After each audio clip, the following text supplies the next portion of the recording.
ഹോസിയ അധ്യായം 5. ജനത്തിനും നേതാക്കന്മാർക്കും എതിരെ. പുരോഹിതന്മാരെ കേൾക്കുക, ഇസ്രായേൽ ഭവനമേ ശ്രദ്ധിക്കുക, രാജകുടുംബമേ ശ്രവിക്കുക. നിങ്ങളുടെ മേൽ വിധി പ്രസ്താവിച്ചിരിക്കുന്നു. നിങ്ങൾ മിസ്പായിൽ ഒരു കെണിയും താബോറിൽ വിരിച്ച വലയുമായിരുന്നു. ഷിത്തിമിൽ അവർ ആഴമേറിയ കുഴി കുഴിച്ചു. അവരെ എല്ലാവരെയും ഞാൻ ശിക്ഷിക്കും. എഫ്രായിമിനെ എനിക്കറിയാം. ഇസ്രായേൽ എന്നിൽ നിന്ന് മറഞ്ഞല്ല ഇരിക്കുന്നത്. എഫ്രായിം, നീ പരസംഗം ചെയ്തു. ഇസ്രായേൽ മലിനമാണ്. തങ്ങളുടെ ദൈവത്തിന്റെ അടുത്തേക്ക് തിരികെ പോകാൻ അവരുടെ പ്രവൃത്തികൾ അവരെ അനുവദിക്കുന്നില്ല. കാരണം വ്യഭിചാര ദുർഭൂതം അവരിൽ കുടികൊള്ളുന്നു. അവർ കർത്താവിനെ അറിയുന്നുമില്ല. ഇസ്രായേലിന്റെ അഹങ്കാരം അവനെതിരെ സാക്ഷ്യം നൽകുന്നു. എഫ്രായിം തന്റെ തിന്മയിൽ തട്ടി വീഴും. യൂദായും അവരോടൊപ്പം കാലിടറി വീഴും. തങ്ങളുടെ ആട്ടിൻ പറ്റങ്ങളും കാലിക്കൂട്ടങ്ങളുമായി അവർ കർത്താവിനെ അന്വേഷിച്ചു പോകും. എന്നാൽ അവർ അവിടുത്തെ കണ്ടെത്തുകയില്ല. അവിടുന്ന് അവരെ വിട്ടകന്നിരിക്കുന്നു. അവർ കർത്താവിനോട് അവിശ്വസ്തത കാണിച്ചു. അവർ ജാരസന്തതികൾക്കാണ് ജന്മം നൽകിയത്. അമാവാസി അവരെ അവരുടെ വയലുകളോടൊപ്പം വിഴുങ്ങും. സഹോദരർ തമ്മിൽ യുദ്ധം. ഗിബയായിൽ കൊമ്പു വിളിക്കുവിൻ, റാമായിൽ കാഹളം മുഴക്കുവിൻ, ബദാവനിൽ പോർവിളി നടത്തുവിൻ. ബെഞ്ചമിൻ, യുദ്ധത്തിന് പുറപ്പെടുക. ശിക്ഷയുടെ ദിവസം എഫ്രായിം വിജനമാക്കപ്പെടും. സുനിശ്ചിതമായ നാശമാണ് ഇസ്രായേൽ ഗോത്രങ്ങളോട് ഞാൻ പ്രഖ്യാപിക്കുന്നത്. യൂദായുടെ നായകന്മാർ അതിർത്തി രേഖ മാറ്റുന്നവരെ പോലെ ആയിരുന്നു. എന്റെ ക്രോധം അവരുടെ മേൽ ഞാൻ വെള്ളം പോലെ കൊടുക്കും. എഫ്രായിം മർദ്ദകനാണ്. അവൻ നീതിയെ ചവിട്ടി മെതിക്കുന്നു. മിഥ്യയെ പിന്തുടരാൻ അവൻ ഉറച്ചിരിക്കുന്നു. എഫ്രായിമിന് ഞാൻ കീടം പോലെയാണ്, യൂദാ ഭവനത്തിന് വ്രണം പോലെയും. എഫ്രായിം തന്റെ രോഗവും യൂദാ തന്റെ മുറിവും കണ്ടപ്പോൾ എഫ്രായിം അസീറിയയിലേക്ക് തിരിഞ്ഞ് മഹാരാജാവിന്റെ അടുത്തേക്ക് ആളയച്ചു. എന്നാൽ നിങ്ങളെ സുഖപ്പെടുത്താനോ നിങ്ങളുടെ മുറിവ് ഉണക്കാനോ അവന് സാധിക്കുകയില്ല. ഞാൻ എഫ്രായിമിന് ഒരു സിംഹത്തെ പോലെയും യൂദാ ഭവനത്തിന് ഒരു യുവസിംഹത്തെ പോലെയുമായിരിക്കും. ഞാൻ തന്നെ അവരെ ചീന്തിക്കളയും. ഞാൻ അവരെ ഉപേക്ഷിച്ചു പോകും. ഞാൻ അവരെ വലിച്ചിഴച്ചു കൊണ്ടുപോകും. ആർക്കും അവരെ രക്ഷിക്കാൻ കഴിയുകയില്ല. അവർ തങ്ങളുടെ തെറ്റുകൾ ഏറ്റുപറഞ്ഞ് എന്റെ സാന്നിധ്യം തേടുകയും തങ്ങളുടെ വ്യഥയിൽ എന്നെ അന്വേഷിക്കുകയും ചെയ്യുന്നതുവരെ ഞാൻ എന്റെ വാസസ്ഥലത്തേക്ക് മടങ്ങും. ഹോസിയ അധ്യായം 6. ആത്മാർത്ഥമല്ലാത്ത അനുതാപം. അവർ പറയും, വരുവിൻ, നമുക്ക് കർത്താവിങ്കലേക്ക് മടങ്ങിപ്പോകാം. അവിടുന്ന് നമ്മെ ചീന്തിക്കളഞ്ഞു. അവിടുന്ന് തന്നെ സുഖപ്പെടുത്തും. അവിടുന്ന് നമ്മെ പ്രഹരിച്ചു. അവിടുന്ന് തന്നെ മുറിവുകൾ വച്ചു കിട്ടും. 2 ദിവസത്തിനു ശേഷം അവിടുന്ന് നമുക്ക് ജീവൻ തിരിച്ചു തരും. 3-ാം ദിവസം അവിടുന്ന് നമ്മെ ഉയർപ്പിക്കും. നാം അവിടുത്തെ സന്നിധിയിൽ ജീവിക്കേണ്ടത് തന്നെ. കർത്താവിനെ അറിയാൻ നമുക്ക് ഏകാഗ്രതയോടെ ശ്രമിക്കാം. അവിടുത്തെ ആഗമനം പ്രഭാതം പോലെ സുനിശ്ചിതമാണ്. മഴ പോലെ, ഭൂമിയെ നനയ്ക്കുന്ന വസന്തവൃഷ്ടി പോലെ അവിടുന്ന് നമ്മുടെ മേൽ വരും. എഫ്രായിം, ഞാൻ നിന്നോടെന്തു ചെയ്യും? യൂദാ, ഞാൻ നിന്നോടെന്തു ചെയ്യും? നിന്റെ സ്നേഹം പ്രഭാത മേഘം പോലെയും മാഞ്ഞു പോകുന്ന മഞ്ഞുതുള്ളി പോലെയുമാണ്. അതുകൊണ്ട് പ്രവാചകന്മാർ വഴി അവരെ ഞാൻ വെട്ടിവീഴ്ത്തി. എന്റെ അധരങ്ങളിൽ നിന്ന് പുറപ്പെടുന്ന വാക്കുകളാൽ അവരെ ഞാൻ വധിച്ചു. എന്റെ വിധി പ്രകാശം പോലെ പരക്കുന്നു. ബലിയല്ല, സ്നേഹമാണ് ഞാൻ ആഗ്രഹിക്കുന്നത്. ദഹനബലികളല്ല, ദൈവജ്ഞാനമാണ് എനിക്കിഷ്ടം. എന്നാൽ ആദാമിൽ വെച്ച് അവർ ഉടമ്പടി ലംഘിച്ചു. അവിടെ വെച്ച് എന്നോട് അവർ അവിശ്വസ്തത കാണിച്ചു. ദാനിയേൽ അധ്യായം 3. 3 യുവാക്കന്മാരുടെ കീർത്തനം 29 മുതൽ. കർത്താവേ, ഞങ്ങളുടെ പിതാക്കന്മാരുടെ ദൈവമേ, അങ്ങ് വാഴ്ത്തപ്പെട്ടവനാണ്. അങ്ങ് എന്നുമെന്നും സ്തുത്യർഹനും അത്യുന്നതനുമാണ്. അങ്ങയുടെ മഹത്വപൂർണമായ പരിശുദ്ധ നാമം വാഴ്ത്തപ്പെടട്ടെ. അത് എക്കാലവും എല്ലാറ്റിനും ഉപരി മഹത്വപ്പെടുകയും സ്തുതിക്കപ്പെടുകയും ചെയ്യട്ടെ. പരിശുദ്ധിയും മഹത്വവും നിറഞ്ഞു തുളുമ്പുന്ന അങ്ങയുടെ ആലയത്തിൽ അങ്ങ് വാഴ്ത്തപ്പെടട്ടെ. അങ്ങ് എന്നെന്നും പുകഴ്ത്തപ്പെടുകയും അത്യധികം മഹത്വപ്പെടുകയും ചെയ്യട്ടെ. കെരൂബുകളുടെ മേൽ ഇരുന്ന് അഗാധങ്ങളെ വീക്ഷിക്കുന്ന അങ്ങ് വാഴ്ത്തപ്പെടട്ടെ. അങ്ങ് എന്നേക്കും സ്തുതിക്കപ്പെടുകയും അത്യധികം വാഴ്ത്തപ്പെടുകയും ചെയ്യട്ടെ.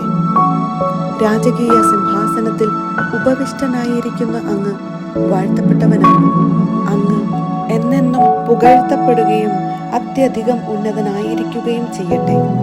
ആകാശവിധാനത്തിൽ അങ്ങ് വാഴ്ത്തപ്പെട്ടവനാണ്. അനന്തമായ സ്തുതിക്കും മഹിമയ്ക്കും അർഹനാണ്.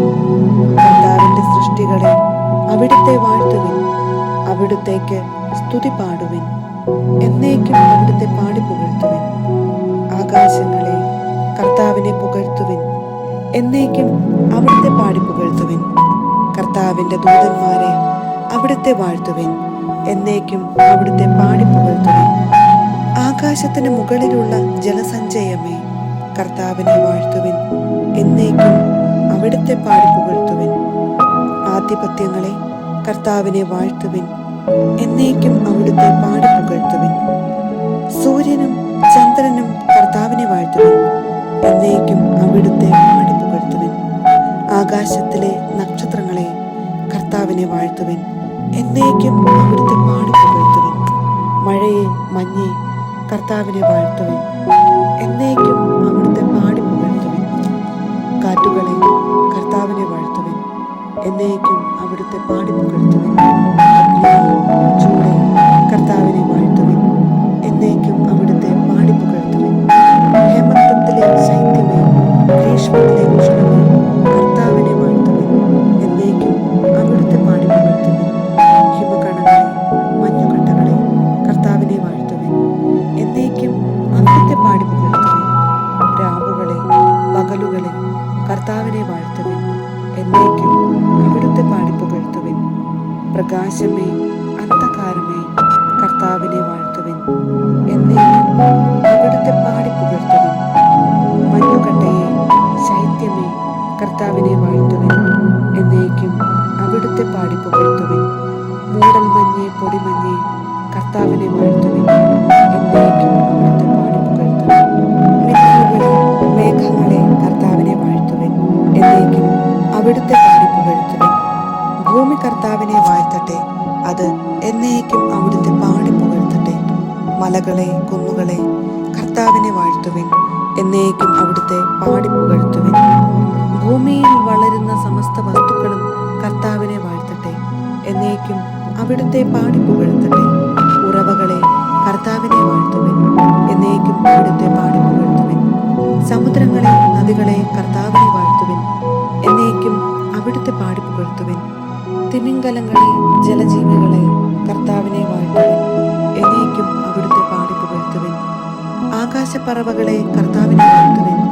എന്നേക്കും അവിടുത്തെ പാടി പുകഴ്ത്തുവിൻ. വന്യമൃഗങ്ങളെ വളർത്തുമൃഗങ്ങളെ കർത്താവിനെ വാഴ്ത്തുവിൻ. എന്നേക്കും അവിടുത്തെ പാടി പുകഴ്ത്തുവിൻ. മനുഷ്യമക്കളെ കർത്താവിനെ വാഴ്ത്തുവിൻ.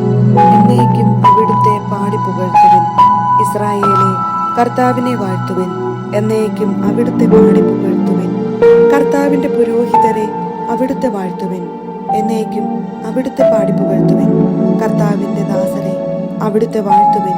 എന്നേക്കും അവിടുത്തെ പാടി പുകഴ്ത്തുവിൻ. ആത്മാക്കളെ നീതിമാന്മാരുടെ ചേതസ്സുകളെ കർത്താവിനെ വാഴ്ത്തുവിൻ. എന്നേക്കും അവിടുത്തെ പാടി പുകഴ്ത്തുവിൻ. വിശുദ്ധരെ വിനീത ഹൃദയരെ കർത്താവിനെ വാഴ്ത്തുവിൻ. എന്നേക്കും അവിടുത്തെ പാടി പുകഴ്ത്തുവിൻ. ഹനനിയ അസറിയ മിഷായേൽ കർത്താവിനെ വാഴ്ത്തുവിൻ. എന്നേക്കും അവിടുത്തെ പാടി പുകഴ്ത്തുവിൻ. എന്തെന്നാൽ അവിടുന്ന് നമ്മെ പാതാളത്തിൽ നിന്നും മരണത്തിന്റെ പിടിയിൽ നിന്നും ജ്വലിക്കുന്ന തീച്ചൂളയിൽ നിന്നും അഗ്നിയുടെ മധ്യത്തിൽ നിന്നും രക്ഷിച്ചിരിക്കുന്നു. കർത്താവിന് നന്ദി പറയുവിൻ. അവിടുന്ന് നല്ലവനാണ്. അവിടുത്തെ കാരുണ്യം എന്നേക്കും നിലനിൽക്കുന്നു. ദേവന്മാരുടെ ദൈവമായ കർത്താവിനെ ആരാധിക്കുന്നവരെ അവിടുത്തെ വാഴ്ത്തുവിൻ. അവിടുത്തെ സ്തുതിക്കുവിൻ. അവിടുത്തേക്ക് നന്ദി പറയുവിൻ. അവിടുത്തെ കാരുണ്യം എന്നേക്കും നിലനിൽക്കുന്നു. നബൂഖദ്നേസർ പരിഭ്രമിച്ച് പിടഞ്ഞെഴുന്നേറ്റു. തന്റെ ഉപദേശകന്മാരോട് അവൻ ചോദിച്ചു, 3 പേരെയല്ലേ നാം ബന്ധിച്ച് തീയിലെറിഞ്ഞത്? അതേ കർത്താവെ, അവർ പറഞ്ഞു. രാജാവ് പറഞ്ഞു, എന്നാൽ അഗ്നിയുടെ നടുവിൽ ബന്ധനം കൂടാതെ 4 പേർ നടക്കുന്നത് ഞാൻ കാണുന്നു. അവർക്ക് ഒരു ഉപദ്രവവും ഏറ്റിട്ടില്ല. 4ാമത്തവൻ കാഴ്ചയിൽ ദേവകുമാരനെ പോലെ ഇരിക്കുന്നു. ജ്വലിക്കുന്ന തീച്ചുളയുടെ വാതിൽക്കലെത്തി നബുക്കദ്നേസർ പറഞ്ഞു, ഷദ്രാക്ക്, മെഷാക്ക്, അബദ്നെഗോ, അത്യുന്നതനായ ദൈവത്തിന്റെ ദാസന്മാരായ നിങ്ങൾ പുറത്തു വരുവിൻ. അവർ അഗ്നിയിൽ നിന്ന് പുറത്തു വന്നു. പ്രധാന ദേശാധിപന്മാരും സ്ഥാനപതികളും നാടുവാഴികളും രാജാവിന്റെ ഉപദേശകരും വന്നുകൂടുകയും ആ മൂവരുടെയും മേൽ അഗ്നിക്ക് ഒരു ശക്തിയും ഉണ്ടായിരുന്നില്ലെന്ന് കാണുകയും ചെയ്തു. അവരുടെ തലമുടി കരിയുകയോ വസ്ത്രത്തിന് കേടുപറ്റുകയോ അവർക്ക് തീയുടെ ഗന്ധം ഏൽക്കുകയോ ചെയ്തില്ല. നബൂഖദ്നേസർ പറഞ്ഞു, ഷദ്രാക്കിന്റെയും മെഷാക്കിന്റെയും അബദ്നെഗോയുടെയും ദൈവം വാഴ്ത്തപ്പെടട്ടെ. സ്വന്തം ദൈവത്തെ അല്ലാതെ മറ്റൊരു ദേവനെയും ആരാധിക്കുകയോ സേവിക്കുകയോ ചെയ്യുന്നതിനേക്കാൾ സ്വശരീരങ്ങളെ പീഡനത്തിന് വിട്ടുകൊടുക്കുന്നതിനും രാജകൽപ്പനയെ പോലും അവഗണിക്കുന്നതിനും തക്കവിധം തന്നിൽ ആശ്രയിച്ച തന്റെ ദാസന്മാരെ അവിടുന്ന് സ്വന്തം ദൂതനെ അയച്ച് മോചിപ്പിച്ചുവല്ലോ. അതുകൊണ്ട് ഞാനിതാ ഒരു കൽപ്പന പുറപ്പെടുവിക്കുന്നു. ഷദ്രാക്കിന്റെയും മെഷാക്കിന്റെയും അബദ്നെഗോയുടെയും ദൈവത്തിനെതിരെ എന്തെങ്കിലും പറയുന്ന ജനതകളെയും ജനപദങ്ങളെയും ഭാഷക്കാരെയും കഷണം കഷണമായി ചീന്തിക്കളയും. അവരുടെ ഭവനങ്ങൾ നിലംപരിച്ചു. എന്നാൽ ഈ വിധത്തിൽ രക്ഷിക്കാൻ കഴിവുള്ള വേറൊരു ദേവനില്ല. രാജാവ് ഷദ്രാക്കിനെയും മെഷാക്കിനെയും അബദ്നെഗോയെയും ബാബിലോൺ പ്രവിശ്യയിൽ ഉന്നത സ്ഥാനങ്ങളിൽ നിയമിച്ചു.